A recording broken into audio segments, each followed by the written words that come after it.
leaders. We've had encounters around several leaders. We've seen leaders. We are leaders ourselves. And I'm of the view that, look, we have had an encounter with one leader or the other. And it always boggles one's mind to say, were these leaders born or were they made? From where I've been, I've looked around and, okay, I'm sure there's someone that needs to mute. Okay. Thank you. So I'm saying I've looked at these four leaders. Look, there could be many, but I've looked at Njeri. She's from Kenya. She's an exceptional leader, and her vision is to create companies that are going to be ready enough to support growth in Africa, because she believes that this is where the wealth is. There's also the likes of Nelson Mandela.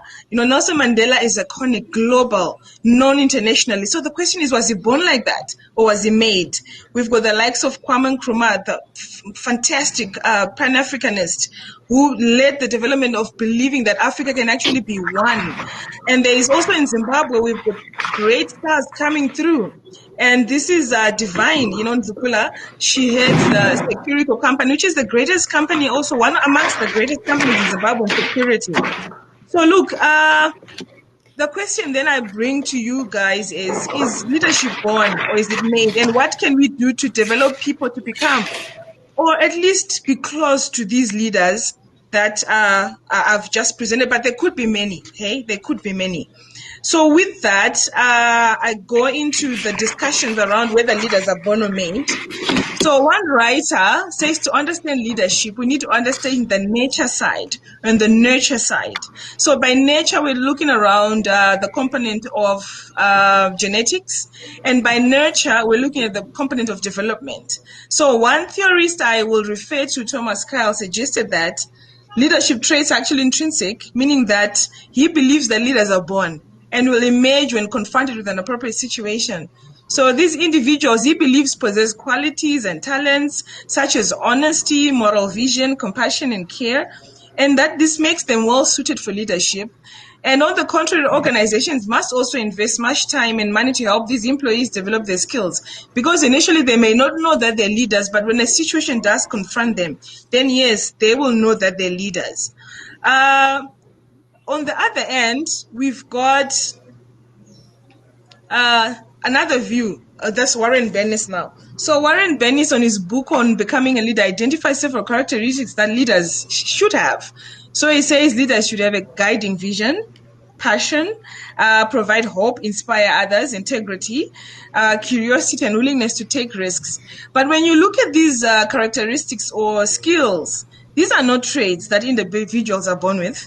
And these are developed. So he believes that, according to Bennis, developing character and vision is the way leaders invent themselves. And leaders embrace opportunities, engage in skills development, and respond to a set of external circumstances. So in this regard, genetic logics might not work to believe that leaders are born. Because let's look at even Kwame Nkrumah. Look, I've mentioned Disney and Rockefeller, and look at their genetics. Their parents were not great, but look, these leaders were mentored and learned from the environment and developed from time and experience. So the theory that their leaders are just born then is debunked by this theory that they're also made. So what then do I think personally? So there is an author, a thought leader, Bridget Asenth. She says leadership is an art rather than a science. It's a set of innate traits, refined and perfected over time with education, training.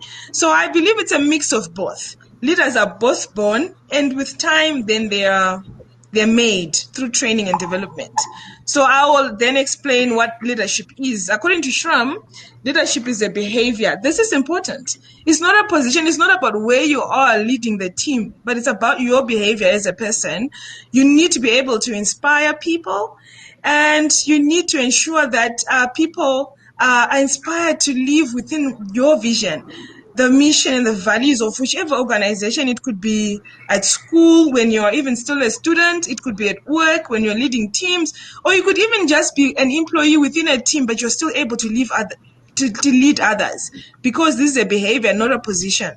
So now that we have understood that it's a combination of both, you are born as a leader, but then you need to be recognized and then developed. What then as business should we do in order to develop leaders? So this is a 360-degree approach in my view. It's not about it's not about HR only. It's about an entire organization, and it starts from the commitment of the CEO and senior management. They need to believe that they need to develop the leaders within their sectors. So it's not only about them being leaders, but it's also about the future of the business. They need to develop future leaders for the business, but they need to be committed to this trust. And we need to align such human capital with the business strategy. Where do we want to go as business? What kind of leaders do we need in the future? In terms of where we're going as a business, we need to look at our resources. We need to then do talent gaps. Now, this is where HR comes in. This is important.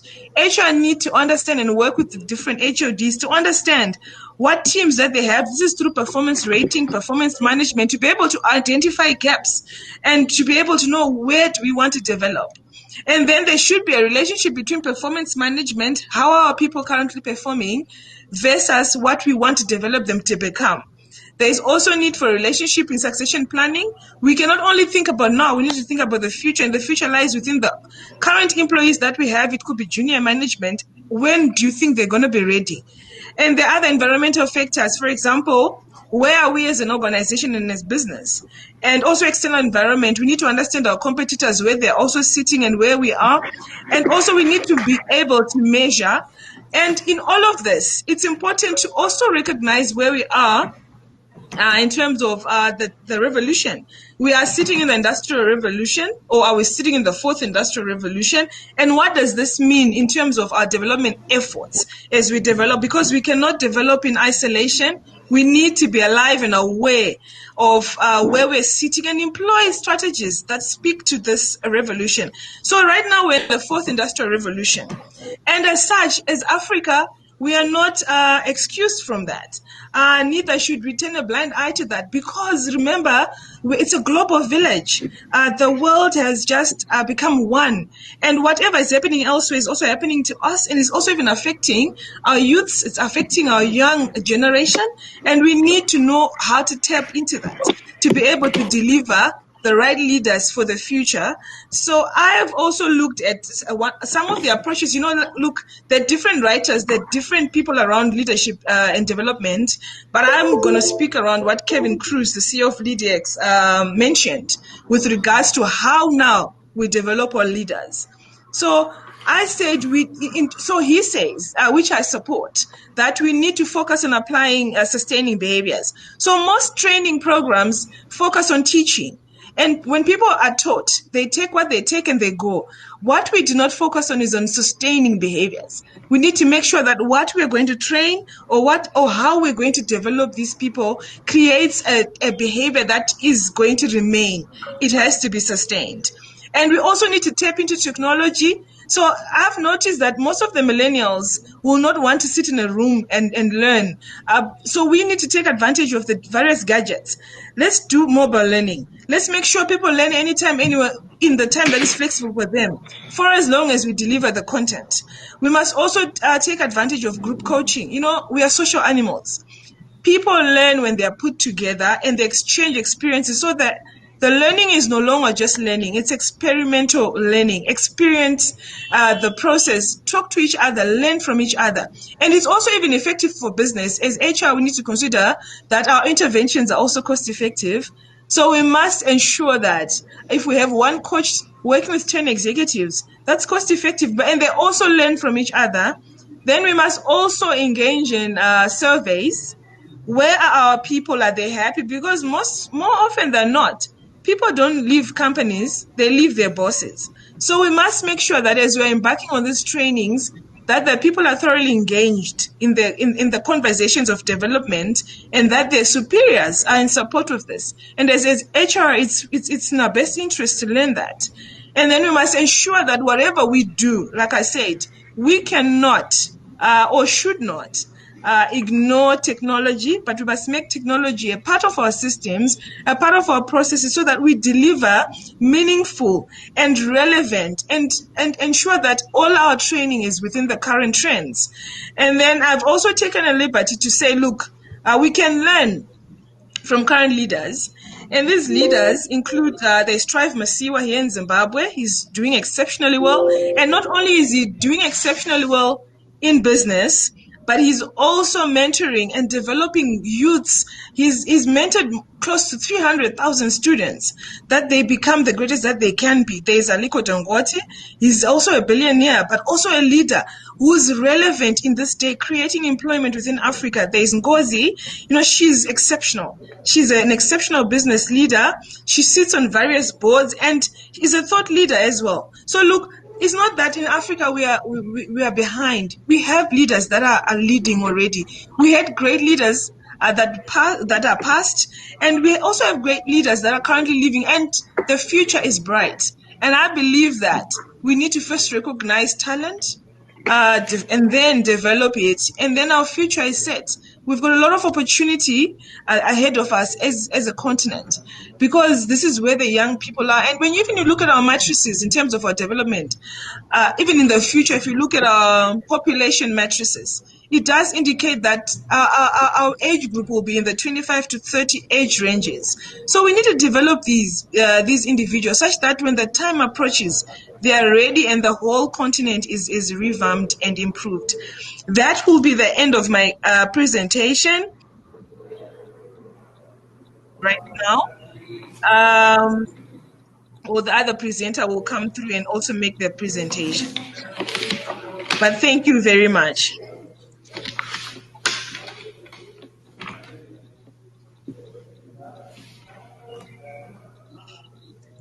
You are muted, Aiko. We can't hear you. You're muted. Apologies.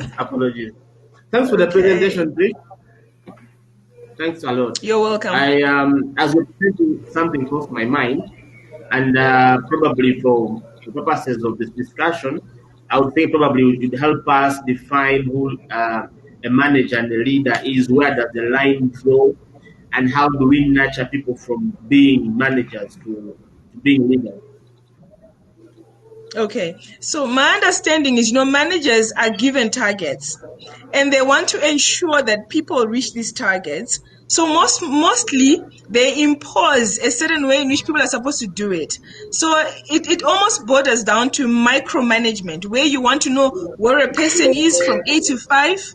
You also want to know what they're doing exactly. So you are monitoring their every movement to ensure that they deliver, because you've got targets to meet, as opposed to leaders. So leaders inspire people to want to deliver. So they will make sure that they're not going to force you to do it. They're going to give you your space, but they're going to drive you to have the personal zeal to want to achieve the same vision that they do have. From my understanding, I believe that's the difference between managers and leaders. And of course, the question would come in through empowerment. With the leaders, you're given the freedom and autonomy to do this kind of things and make decisions in order to create positive change and make things move forward. But you realize in a normal corporate or contextual setting, certain decisions require prior approval, or to do certain things, you have to get permission from somebody before you have them done. So how do we counter this to enable people come up with decisions that are 360, that turn around things, check so that we can come up with more leaders or more people who can deliver positive to change our business in Africa? So look, if I got you right, I would say that every organization needs to have an agreed strategy, and the strategy should be communicated to everyone, regardless of whether they are janitors, regardless of whether they are the CEO, or regardless of whether they're just anyone. Everyone in the business needs to understand the strategy, and it needs to be communicated fully well. Then every HOD should then come up with clear ways in which people can achieve the strategy. And because of that, if it's communicated, it's clear, the team must then work together to be able to deliver. So you are only able to deliver if another person has also given you their input. So people need to be held to account. So it doesn't mean that if they're leaders, they're just going to leave people to act anyhow. In as much as they inspire them, there needs to be measurable issues around these issues. People need to know that so you're not going to micromanage them and say, look, in a day you need to have done this. But you must make sure that, say you have got reporting issues, they're quarterly or monthly, that they are aligned to the strategy of the business. But it all comes through that kind of communication, the team synergies. Hence, also I mentioned the issue to do with engagement surveys. We need to make sure as HR now we play a role. Are people engaged? Are people fully devoted to where the business wants to go? So it's a mix of both. You can lead, but then there should be clear matrices and ways to measure, and people need to be accountable. All right. Thank you. Emmanuel, you're there? Emmanuel, you're there? Yes, I'm there. How are you? Fine, thank you. You had Trish's presentation? Yeah, I think that was a very powerful presentation from Trish. I really appreciate all the points that came from here. Can you hear me? Yes, I can hear you. Yes.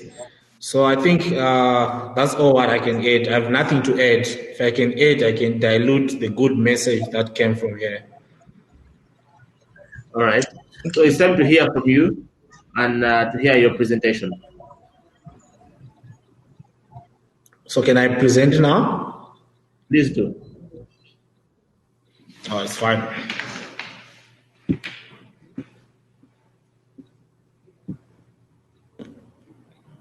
Oh, can we go to the backstage? I'm trying to share my presentation.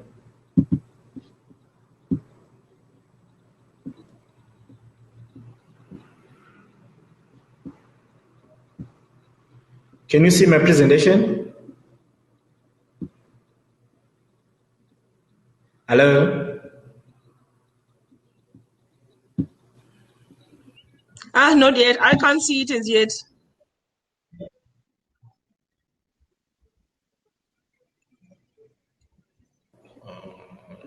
Just confirm when you...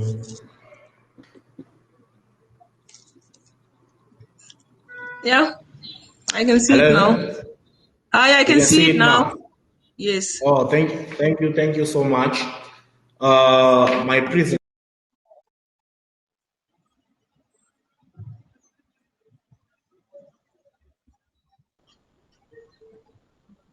Basically, maybe before I start, I would like to thank the Pan-African HRE Conference for giving me this time to deliver what I have concerning Africa at large. So the topic is developing African leaders. And there is a small sentence that is written there. Great business leaders are visionary. They change the world and the people that follow them. How do we build leaders who can provide solutions for the workplace and create value for the future generations of the continent? I wouldn't go much more in detail in defining what is leadership, but there are key words that I have underlined there that we need to exhaust in this presentation. Then when exhausting those keywords, I think my presentation will be done. The first keyword is visionary. The second is change the world. The third is who can provide solutions. And the fourth is create value. These four words are very key in our conference. And if we take heed of these four words, definitely we'll have a great takeaway after this conference. Number one, visionary. All leaders have to have a vision. If you don't have a vision, you don't know where you are going. Obviously, that's not a good quality of being a leader. Change the world. We expect leaders to change things in the world. In this scenario, we are talking about Africa. Africa has been docile, has been left behind for many years. And what Africa is looking for now is business leaders that can change the world. When we say change the world, we mean change in terms of changing the systems, changing the structures, changing the way people think about Africa, changing how we do things so that we can also place Africa on a global scale. Then number three, who can provide solutions? Who can provide solutions? I'm sure all of you agree with me that solutions are the ones that are needed in Africa. You cannot be a good leader if you don't know how to provide solutions. So a good leader should be a solution provider because we are faced with a plethora of problems. So I would call it solution-based leadership or value-based leadership. We also looking for a leadership that creates value, not only creating value for themselves, but also creating value for the future generations. Yes, I agree with those people who give credit to those who started before us, the likes of Mandela and other people. But my question is, what is it there for us of the present so that those of the future will also refer back to us? It's a point to ponder. So the outline goes like the current status of African business leadership, value-based leadership, as well as developing African business leaders. So what is the current status quo? We have a new generation of leaders that are coming up in Africa, and with this new generation of leaders, there are a lot of problems that we are faced with.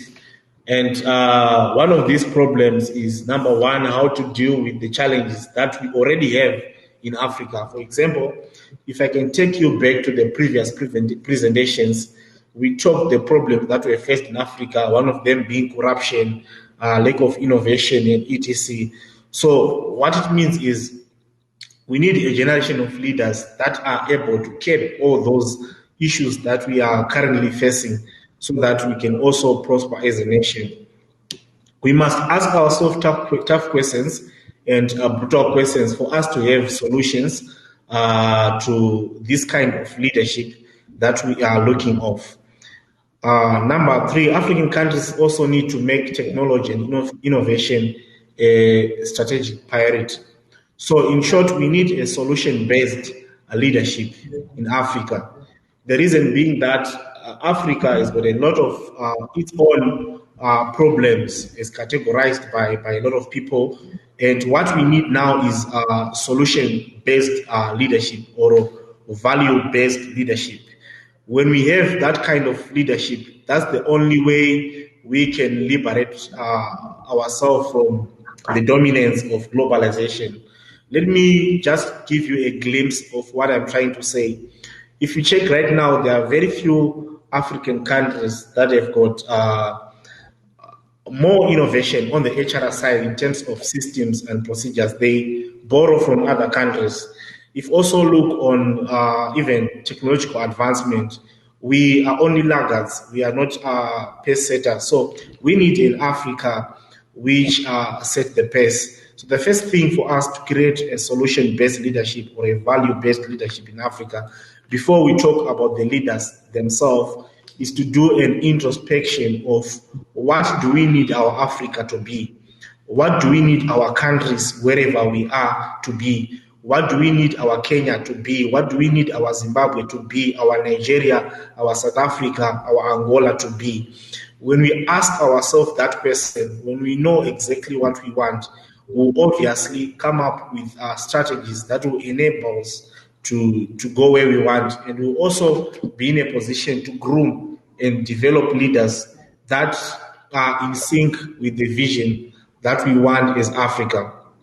The reason why I took from Africa is that whatever we do, it has to be in funnel method, where we go in Africa, we go at country level, we go at organizational level, and we go at individual level. There is no way we can talk about individual level when country level is not sorted. There is no way as well we can talk about company level when country level is not sorted. So all of them, we need to look in all facets, individual level, at organizational level, at country level, at regional level. That's the only way we can create a brand that will make a proper leadership for us as Africa. There are a variety of traits that I found are interesting in leadership, and some of them have been said by Trish. I would like a leader who inspires and motivates others. And I would also like a leader who displays high degree of honesty and integrity. If I'm given a chance to select a leader, I would select a leader who is a risk taker. Not only a risk taker, but a calculated risk taker. Many leaders that are there, they are not risk takers, and that's the reason why some of the organizations fail. Let me give you an example. Do you know that in some companies, when Zoom came this year, they were resisting it. Some, they were even resisting WhatsApp, but it's the new norm. There is WhatsApp business. People can do business over the Zoom. And with the new generation that are coming in at our workplaces, which is Generation Z or the Zillennials, we have to embrace the technology. So I would prefer a leader who also embraces technology. We've got innovation and creativity. I would also expect a leader who have got who drive results, because for me it's not about actions, but it's also about the results. So if all of those traits, these are the traits, some of them, they are not all, that I would expect from a leader. If we are to have a leader, Africa can invent and innovate, and must do so in order to liberate itself from the dominance that it has from globalization. I think I have explained this point. But the main issue here is we cannot keep blaming ourselves as Africans and hide around or behind colonization and other things. We have to rise up. We have to think afar. We have to rethink. In fact, we currently, as African, we are the objects. Sorry to say this, but currently, as Africans, as African leaders, we are the objects of European theories rather than the subjects of our own theories. What I'm saying is we rely more on the European theories, but we have to rethink and come up with our own theories that also suit us as Africa. I'm not denying that we should use American theories, but we are still behind in terms of what we input and what comes out from us. And by that virtue, we'll continue to blame the imperial powers of their dominance over us.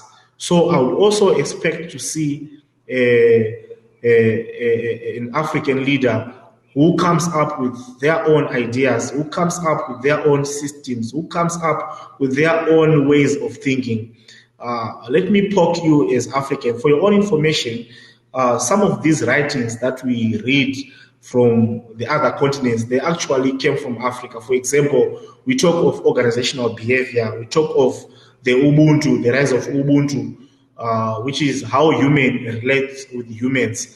This actually came from Africa, but the only problem which we have is we are not proud of ourselves as Africans. We are not innovative, and we have to jumpstart ourselves, rethink ourselves. We have to move out from our comfort zones so that we also place Africa at a global scale as leaders. I'm happy for African leaders that we mentioned by my previous co-presenter. We have also managed to place Africa at a global scale. But I think we need more leaders like that. And that's the reason why we are doing this presentation on how exactly we can groom and make such leaders. We need value-based leadership. We need value-based leadership. A leader must never be viewed or must never view a problem as a distraction. If you are going to be a good leader at a company, leader at a business, leader at country level, wherever you are, if you're going to be a leader, you have to accept problems as they are, not accepting problems as distraction. For it is in problems that we come up with solutions. If you're a leader who hates problems, I don't think you qualify to be a good leader. Rather, a good leader accepts a problem. It doesn't take a problem as a distraction, but as an opportunity to come up with new ways of doing things, or an opportunity to solve that problem. As leaders, one of the main things that we are here for, or as leaders, one of the main things that they are required to do is to solve problems when they come. Very few people know what it means when we talk about solving problems, and it takes courage, in fact, enough courage to take all the problems head on and find solutions in each and every circumstances that comes with the problems. So we must be resilient in our quest to create and sustain momentum for organization, especially when faced with different problems at organizational level. They can be economic problems, they can be social problems, they can be all the type of problems, political, that you can think of. If you're a good leader, you don't view a problem as a problem, but a problem as an opportunity to come up with a solution. So to me, that's what I call solution-based leadership. Solution-based leadership is one that is needed in Africa. I also call it value-based leadership, because the moment we create a solution, we create a value. So I also call it a value-based leadership style. So what is a value-based leadership style? What is a value-based leadership style?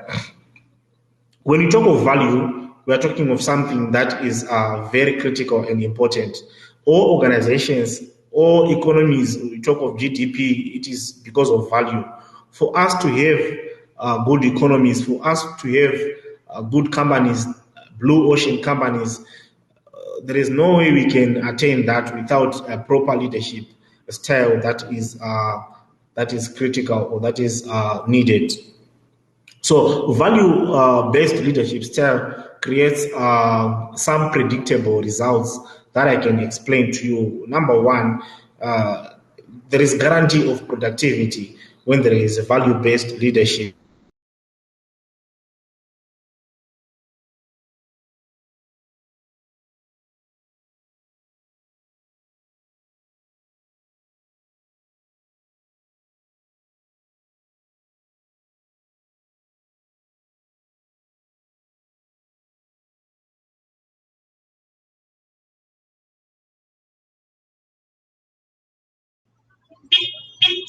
Akol, I think we lost Mr. Rade there. Okay, probably it's a connection issue. Most probably.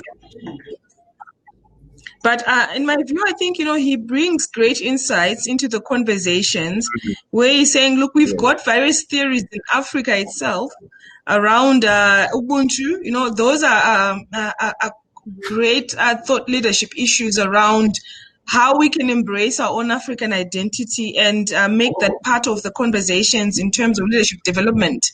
In Africa, we believe that a child can be raised by a community. And because the community then has different aspects to it, if positive, they can actually groom a child to become the best of that they can be themselves. So I believe those were valid points that my co-presenter there was bringing to the fore. Can you hear me? Hello. Yes, we hear you now. Yeah, we can hear you. Emmanuel, we hear you. Okay, I'm trying to reshare the screen.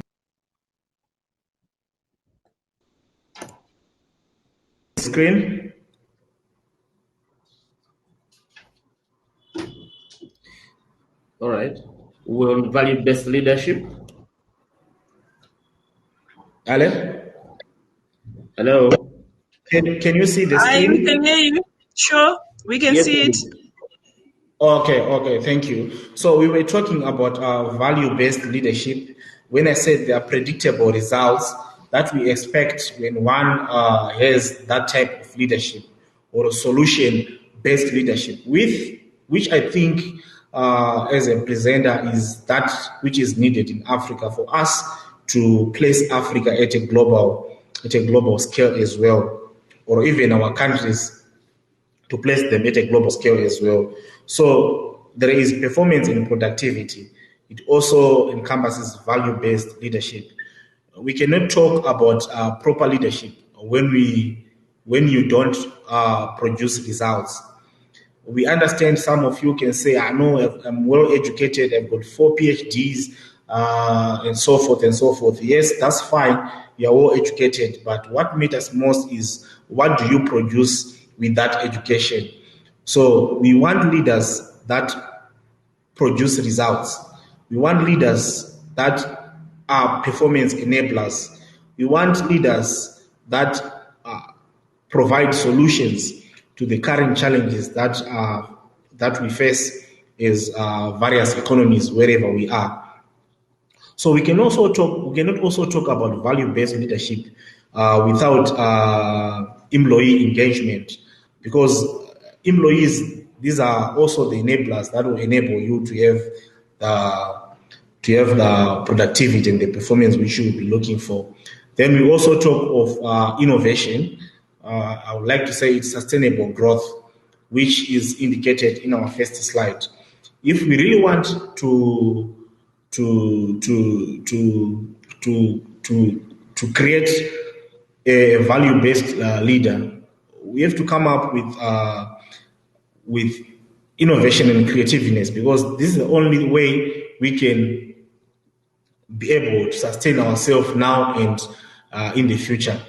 If you hate technology, you cannot be a value-based leader. In fact, as Africans, we should not be only takers of foreign technology, but we also invent our own technologies so that we are guaranteed that we have the future.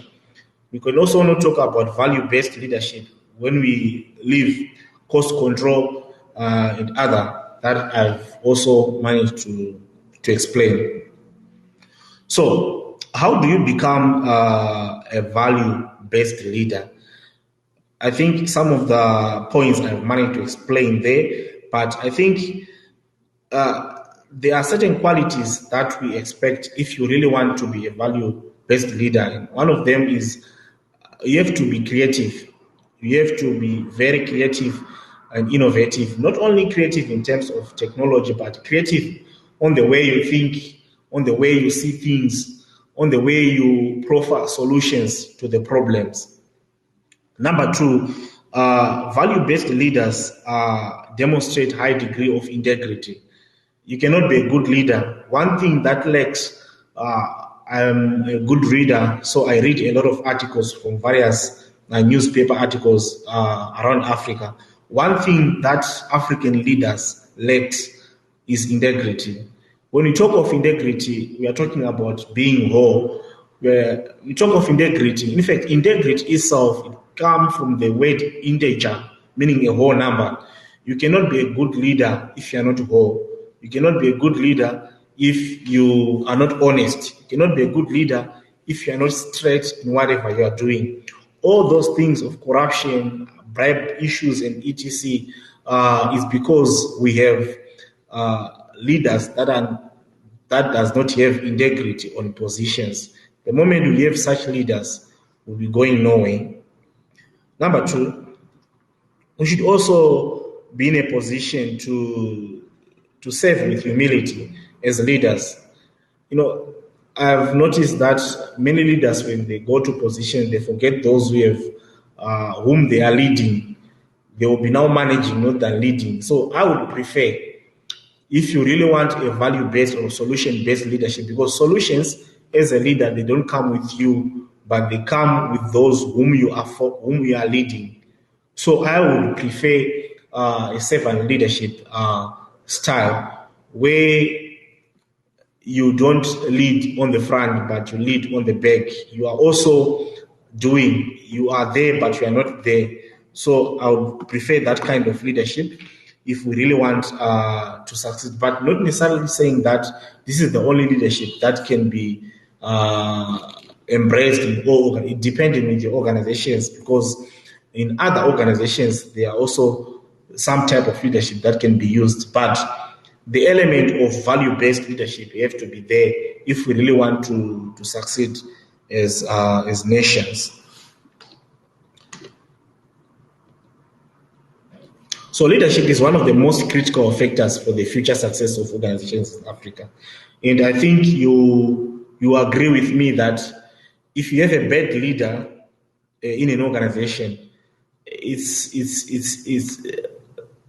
normally it's guaranteed that that organization will be a toxic organization, and obviously a lot of people will resign because of leadership. I think my co-presenter said that some people resign not because of salaries or whatsoever, but they resign because of bad leadership styles. That's why other people resign from their workplaces. So leadership is very critical to the organizations, to the continent. If we have a bad lead again as an economy, I don't know where you are listening from, obviously the economy will suffer and the companies will suffer, everyone will suffer. So leadership is something that is very key. So organizations that invest in developing leadership talent are also investing in their future. I would want to touch on what Tricia said on leadership, born or made, but I believe even if the leaders are born, we have to also continuously develop those leaders that are born so that they are also a value to us. So I believe in both. They are also bad, they are born, they are also made. They are born and we can make them to be who we want them to be. So as a leader, you have to be a progressive leader. You don't have to be a docile leader who only believe on the past and forget that there is a future that is to come. So what can we do to develop African business leaders? There are many ways that we can do, or many strategies that can be employed. Some of them has been said. Maybe I've got only 2 or 3 to add from what has been said. We cannot talk about developing African leaders when we don't have institutions that will assist them to become leaders. Let me give you an example of what I'm trying to say. I've watched videos from Nigeria, from Kenya, where a young entrepreneur would have, come up with a business idea, maybe has developed a car or something. The next thing that will happen to them is they will relocate to another continent, to Europe. There is a school that will take them to Europe and develop that talent. So we have got raw talent in Africa, but we don't have institutions that assist such talents to grow and become leaders. It goes back to what I've said, that we are objects of Ethiopian theories or education, but we are also we are supposed to be subjects of our own theories. We are supposed to be subjects of our own innovation. So when innovation comes, we transfer that innovation to University of London, University of Derby, University of Canada, and etc. At the end of the day, that's talent migration. They won't develop Africa, but they will continue to develop where they are. So let's have institutions that value or that groom business leader. I also believe in leader-to-leader grooming, leader-to-leader development. I understand in a society we have great leaders. For example, we have mentioned of Saif Masiwa, Dangote, and etc. and other leaders, that business leaders that we have. I believe we have to have a leader-to-leader development where a senior leader can be paired with a junior upcoming leader so that they also give direction of where to go, how to go, and etc. If possible, collaborations can be built it benefits a lot in knowledge transfer from the existing leaders to the upcoming leaders. It also even applies even in our organizations. Leader to leader is also key. That's why you see to those who do secondments or even in-house training, graduate training programs, you find that you'll be given a mentor who will mentor you, a leader who will mentor you, so that you also won't face challenges, provided that you are in that position.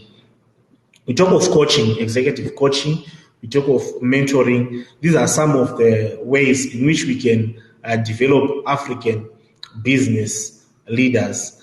But let me say this before I conclude, that if we really want to develop African business leaders, it goes back to our mindset as Africans. How do we want to see ourselves be as Africans?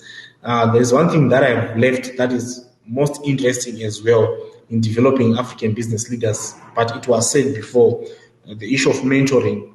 I believe in mentoring. Listen to me very carefully. We have got different generations at workplaces, even in the world, from generation X to new generation, which is Generation Z. Generation X, some of them they've already retired, some they are up to retirement. With the baby boomers, we've got the millennials, we've got the Generation Z. All these generations, they are at workplaces. Now, question: how do we develop African business leaders in a setup where we have different generations? By different generations, what it means is Generation X has got his own way of thinking. He has got his own way of thinking. Generation Y, maybe the millennials, has got also his own way of doing things and of thinking. The Generation Y, there are those generations, maybe millennials, let me put it in a similar terms. Everyone knows Maslow's hierarchy of needs. The Generation Y knows that at the base of Maslow's hierarchy of needs, they are the basic needs. But if you talk to the new generation, that is Generation Z, the millennials, they can tell you that we have to add on to the bottom of Maslow's hierarchy and put internet as one of the basic commodity as well, because they can't live without internet. They do business online, they collaborate, they do everything online. So, in short, how best can we develop such leaders in a situation where we have a variety of different age groups or different groups of people in an organization, in a nation? Still, it goes back to leader development. It goes back to coaching and mentoring. But now, it's not only mentoring. That's where we introduce issues like reverse mentoring. The big leader can also listen from the young leader and learn something, because I understand big leaders have got experience. They've got 20 years, 40 years experience. The young leader has got 5 years, 3 years experience, but the good leader can also learn something from the young leader. And the young leader can also learn something from the big leader. So reverse mentoring can also help us to develop African business leaders. Young ones, they are capable in terms of creativity, IT, they are techno-savvy. And the older generation, they are also experienced in terms of strategy and decision-making. So if we make that, I think we'll come to a point where we have African business leaders that will have value African identity, that will also place Africa at a global marketplace. That will also, I would like to see in Africa, that's me, I would like to see in Africa where India will also say, we have got this system that we are using, it is coming from Kenya. I would like to see Africa where there will be a CEO of Microsoft or whatsoever, because of the skills, they know what and they know how that will they have. So I think, in short, that's the end of my presentation. Keynote is that the keynote of this presentation was, let's have visionary leaders, those that have an eagle eye, that see beyond. Let's change the world. Let's also create and provide solutions, and let's create value. Thank you. Thank you, Emmanuel, for the presentation. Very well articulated. As you're presenting, some things crossed my mind once again, and you talked about something to do with value-based leadership and how it's disrupted by things like corruption and innovation and development and so on. So, in my thinking, what do you think would be some of the perspectives we could look at that are impediment, or what bottlenecks are impeding leadership development, apart from, just to give us a highlight, apart from corruption from an African? Hello?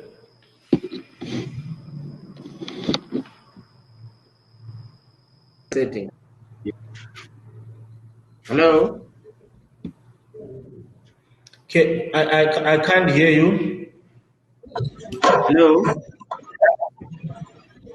Hello? Yes, I Hi, can we hear can you. hear you. Hello, do you hear me now? Yes, I can hear you. I was thanking you for the presentation, and I had a few questions or a few remarks to pass across to the panel, and one of them, or you've discussed partially, but we wanted us to have a short dive in about some of the bottlenecks that impede leadership development, especially if we focus on the African context. You hinted on things like corruption, but I would want to hear more on what we can do. What are some of the bottlenecks that are impeding leadership development?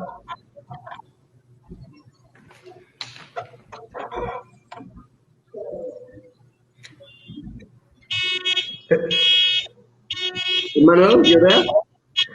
Hello, thank you so much. There is a background noise.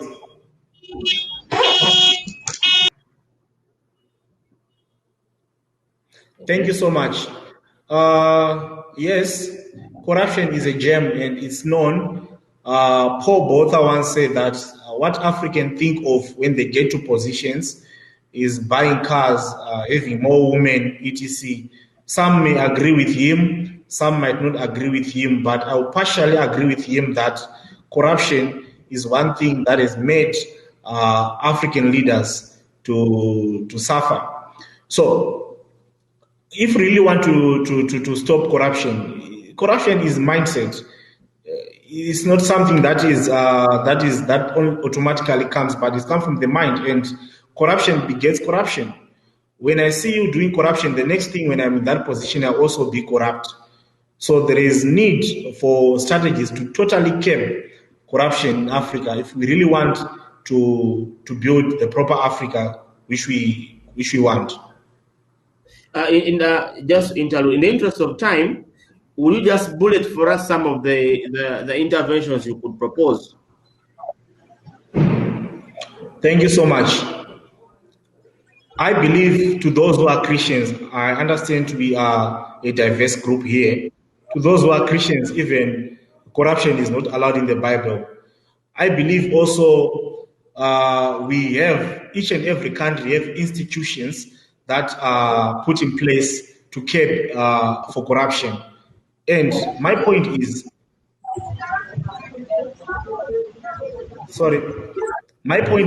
they have to implement and put to measure all those that are found being corrupt leaders. Also,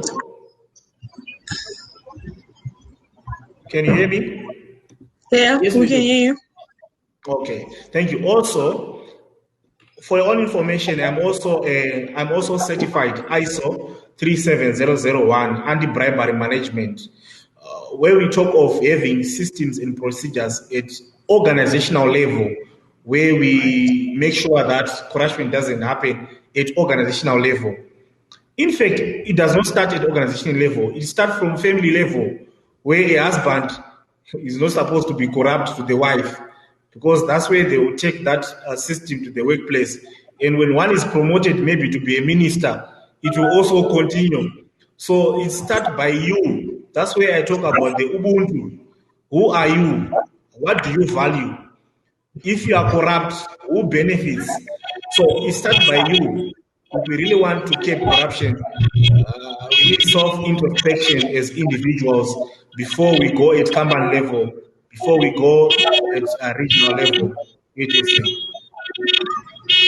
Also, If we don't, maybe just sorry. if Oh, I we thought you don't, finished. if we don't keep corruption, we are going to see a 2030 where corruption will be times 100 because it will be advanced corruption bundled with technology. Okay. All right. Just one more question for you, Trish. You notice that most African businesses, the prominent ones, at least a sizable number of them are family-run businesses. How do we ensure leadership, good leadership in such businesses where you can do only so much, but the rest of the power rests in the owner of the business, probably who is employing his children in such a business, or who is a manager somewhere or something. How do we culture or foster leadership in those kind of settings? Okay, thank you very much for that question. Yes, I've seen, I'm actually even working in a business like that, where it's a family-owned business mostly, but the purpose of human resources in any business is to bring value. So as HR, our role, regardless of family ties, regardless of family relations, we need to show that we want to bring value to the organization.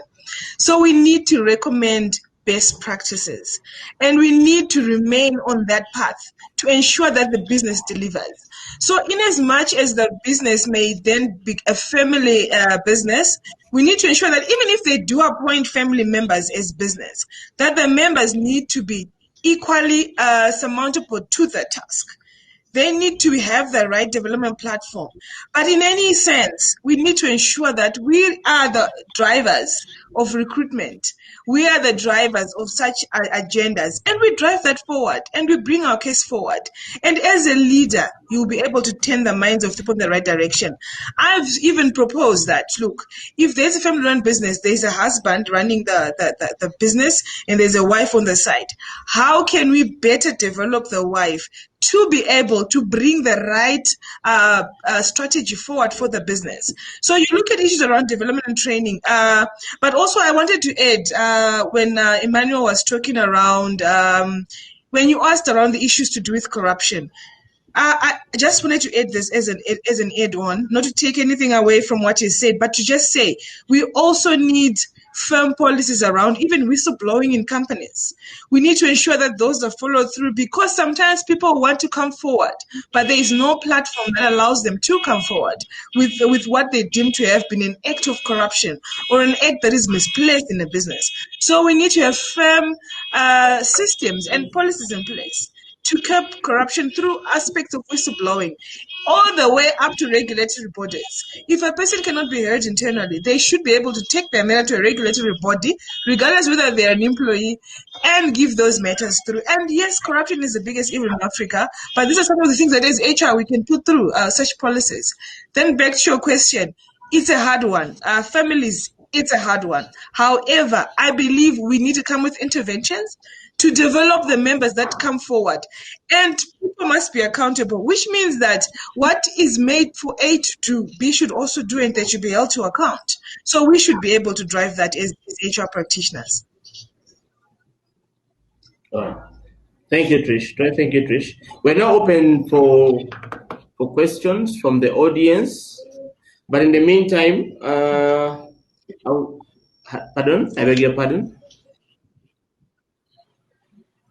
Yes, Emmanuel mentioned about something to do with integrity and how it has to be started from the family level. But in my thinking, this could be a bit difficult because we are now at a corporate level. How do we nurture it top down other than bottom up? Trish, to you.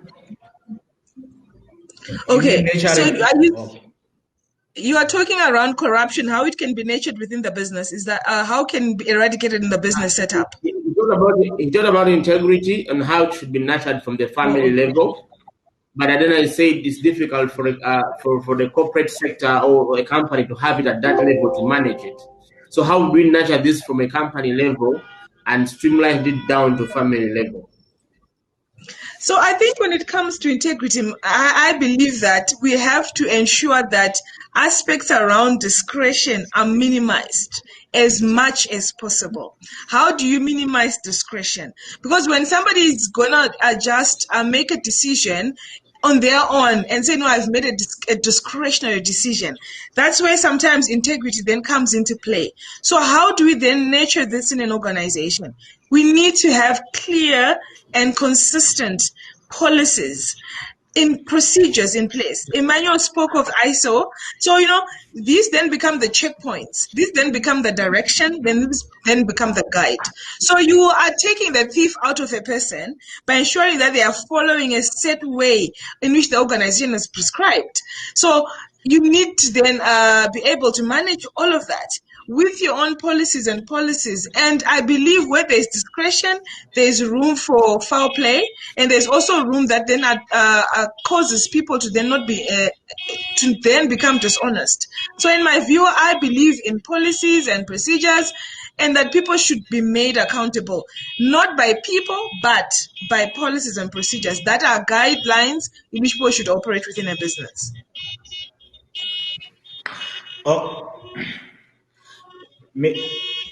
Let me also say something on family businesses. Ako?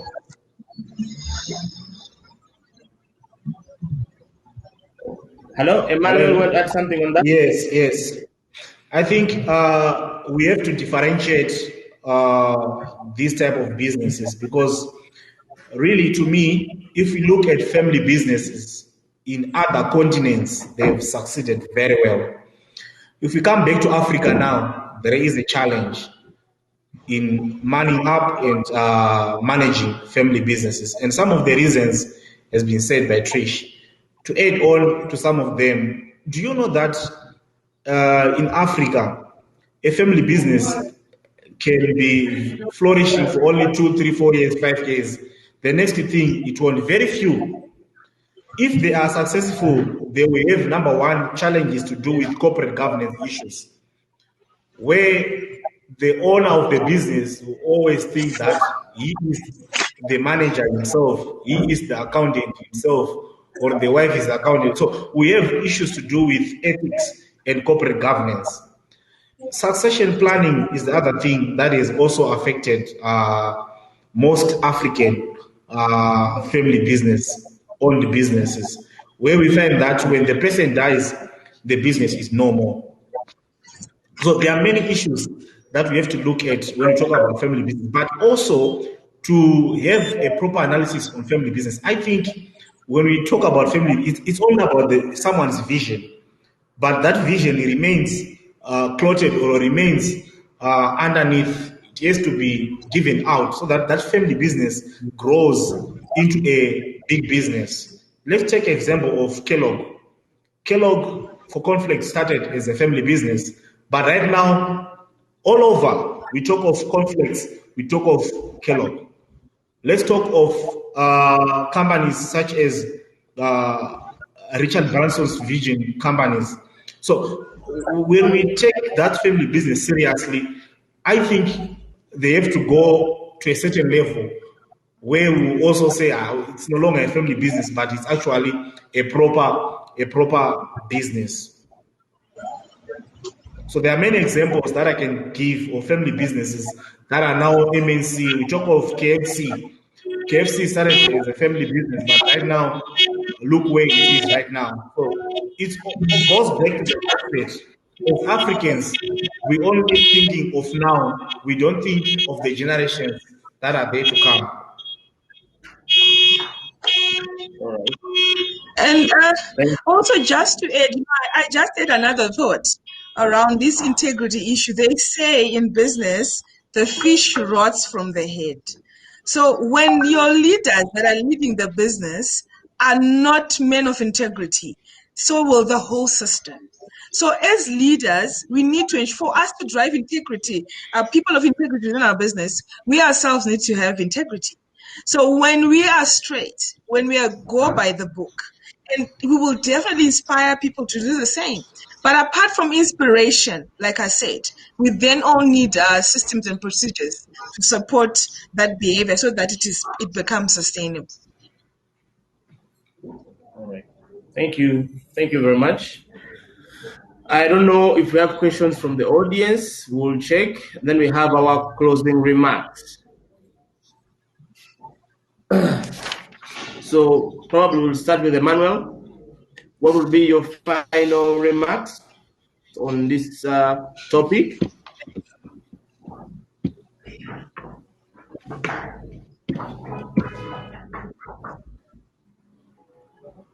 Hello? Hello? Hello? Hello? Hello? Okay, so maybe when he picks up, I can just start and then he closes in the interest of time. So look, I believe that as Africa, we have so much potential. We're a rich continent. We have so much young people that are developing, and it is up to us, the current leaders now, to be able to develop these young people into the leaders where we want them to be. So success is when opportunity meets success at the right time. So we need to be able to groom the junior managers so that we know that at any point in time, within any business, it could be our current business, but it could be any other business. But remember, it's all contributing to the whole economy at large and the whole continent at large. We must also now start conversations around the current leaders, mentoring the youths in the different continents, where we have Strive Masiwa coming and working with the youngsters in Zimbabwe, giving back to the youngsters in Zimbabwe because he wants them so that everybody grows in the leaders that we want to be. So anything that we do as a continent, we must not do it because it's in our own sphere. I think this is around the issues that we speak around, that Africa has been divided because of colonization. So whatever South Africa does and whatever Zimbabwe does is in the interest of their own countries. I think we need to now start to break those barriers and say, look, what continent do we want to become at the end of it all?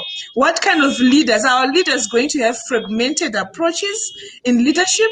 Or are they going to have wholesome mindsets to say what I do in Zimbabwe that's going to make me as a successful leader is also going to benefit my other countries, so that we work as a whole? So these are the conversations now that we need to have. We need to work together as a continent. We've got great potential, and I agree with Emmanuel when he says that, look, we need our own innovations, we need our own creativity. And we've got great theories like the theory of Ubuntu. This is what identifies with us. And I believe there's so much potential. There's so much we can do around leadership development in Africa. And this is the time. And it begins with us as HR practitioners in the organizations. We need to champion it. We need to drive it. We need to be conscious of succession planning. We need to be conscious of performance management that identifies gaps, not performance management that only terminates employment, but performance management that identifies gaps and develops, because everyone can be able to achieve if given the right environment. So those would be my closing remarks. Thank you very much. Thank you, Trish. To you, Emmanuel, what would be your closing remarks? Thank you. I'm here to see an African HR leader that will develop a theory that will be used at Harvard, that will develop a system that will be employed in India, Canada, or whatsoever. If we don't do that, we are only talking. I believe in results. Results matters more than action. People say action matters more than words, but I say results matters most.